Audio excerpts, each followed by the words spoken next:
আসসালামু আলাইকুম। বিশ্ব সংবাদের আজকের বিশেষ বুলেটিনে আপনাদের স্বাগত।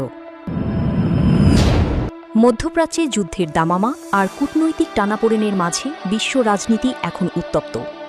একদিকে মার্কিন যুক্তরাষ্ট্র ও ইরানের পাল্টাপাল্টি হুমকি, অন্যদিকে ইসরায়েল ইস্যুতে ইউরোপীয় ইউনিয়নের অভ্যন্তরীণ কোন্দল।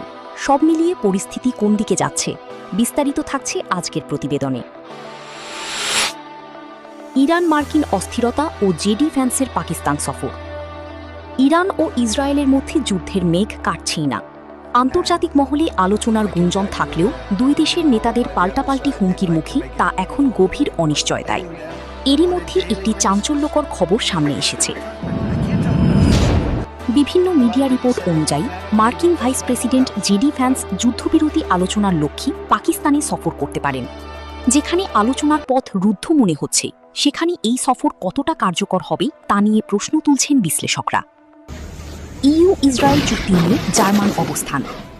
এদিকে ইসরায়েল এবং ইউরোপীয় ইউনিয়নের মধ্যকার সহযোগিতা চুক্তি স্থগিত করার প্রস্তাব নিয়ে তোলপাড় চলছে লুক্সেমবার্গে। লেবানন ও ফিলিস্তিনি ভূখণ্ডে ইসরায়েলি হামলার প্রতিবাদে স্পেন এবং আয়ারল্যান্ড এই চুক্তি স্থগিতের দাবি জানায়। তবে এই প্রস্তাবের কড়া বিরোধিতা করেছে জার্মানি। জার্মান পররাষ্ট্রমন্ত্রী জোহান ওয়াদেফুল এই দাবিকে অনুপযুক্ত বলে আখ্যা দিয়েছেন। তার মতে ইসরায়েলের সাথে গুরুত্বপূর্ণ বিষয়ে আলোচনার জন্য এই সম্পর্ক বজায় রাখা জরুরি। তিনি বলেন, আমাদের ইসরায়েলের সাথে একটি গঠনমূলক এবং সমালোচনামূলক সংলাপ চালিয়ে যেতে হবে। কূটনৈতিক মারপ্যাচ। ইইউ এর নিয়ম অনুযায়ী সম্পূর্ণ চুক্তি স্থগিত করতে হলে ২৭টি সদস্য দেশেরই সর্বসম্মতি প্রয়োজন। জার্মানির বিরোধিতার কারণে এই প্রস্তাব পাশ হওয়া প্রায় অসম্ভব।